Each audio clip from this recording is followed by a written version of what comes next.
గురుభ్యో నమః. మనం ఈరోజు ఇష్టదేవత తెలుసుకునే పద్ధతి తెలుసుకుందామండి. హారోస్కోప్లో ఇష్టదేవతను ఎట్లా తెలుసుకోవాలంటే కారకాంశ నుండి 12వ భావం, నవాంశంలో కారకాంశ నుండి 12వ భావం పరిశీలించి తెలుసుకోవాలండి. అంటే నవాంశలో ఆత్మకారక గ్రహం ఉన్న రాశి, దాన్ని కారకాంశ అంటారు. అక్కడ నుండి 12వ రాశి. ఆత్మకారకుడు అంటే ఎవరు? D1 అంటే D1 చార్ట్లో హయ్యెస్ట్ డిగ్రీ ఉన్నది ఆత్మకారకుడు. ఇష్టదేవత నిర్ధారణ విధానం. నవంశంలో 12వ భావంలో ఉన్న ఒక గ్రహం ఉన్నట్లయితే ఎక్కడి నుంచి ఆత్మకారకుడి నుంచి 12వ రాశిలో ఒక గ్రహం ఉన్నట్లయితే ఆ గ్రహమే ఇష్టదేవతను సూచిస్తుంది. ఒకటి కంటే ఎక్కువ గ్రహాలు ఉన్నట్లయితే వాటిలో శక్తివంతమైన గ్రహం ఇష్టదేవతను సూచిస్తుంది. ఎటువంటి గ్రహాలు లేకపోతే ఆ రాశి అధిపతి ఆయన గ్రహం ద్వారా ఇష్టదేవతను నిర్ణయిస్తారు.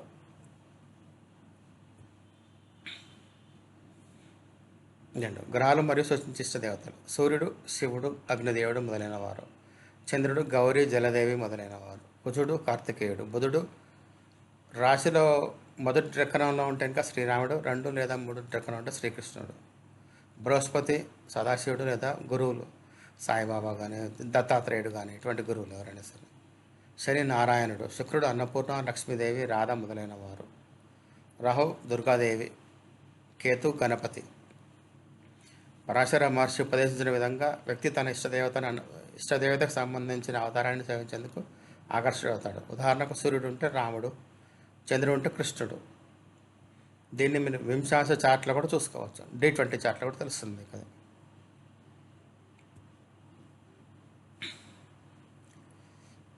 ఇష్టదేవత గ్రహం సూచించే వ్యక్తి. ఇష్టదేవతకు సంబంధించిన గ్రహం సూచించే కారకుడు ఆ వ్యక్తి మనకు ఇష్టదేవతను పరిచయం చేస్తారు లేదా ఆ మార్గంలో నడిపిస్తారు. ఎగ్జాంపుల్ మీకు సూర్యుడు అనుకోండి, తండ్రి అంటే పుత్రకారకుడు సూర్యుడు కనుక గ్రహం సూచించే గ్రహం సపోజ్ ఎగ్జాంపుల్ మీకు సూర్యుడే ఆత్మకారకుడు అనుకోండి, అంటే తండ్రి చూపిస్తాడు మీకు ఇష్టదేవతను. ప్లస్ మూన్ ఉందనుకోండి, చంద్రుడు ఉందనుకోండి, తల్లి చూపిస్తుంది. మార్స్ ఉందనుకోండి, బ్రదర్ కానీ ఆ పెద్దన్న లాంటి వారు ఎవరైనా సోదరులు అంటే చూపిస్తారు అనమాట. ఆ కారకుడు సంబంధించిన కారకులు వచ్చిన వ్యక్తి మనకు ఇష్టదేవతను పరిచయం చేస్తారు లేదా ఆ మార్గంలో నడిపిస్తారు.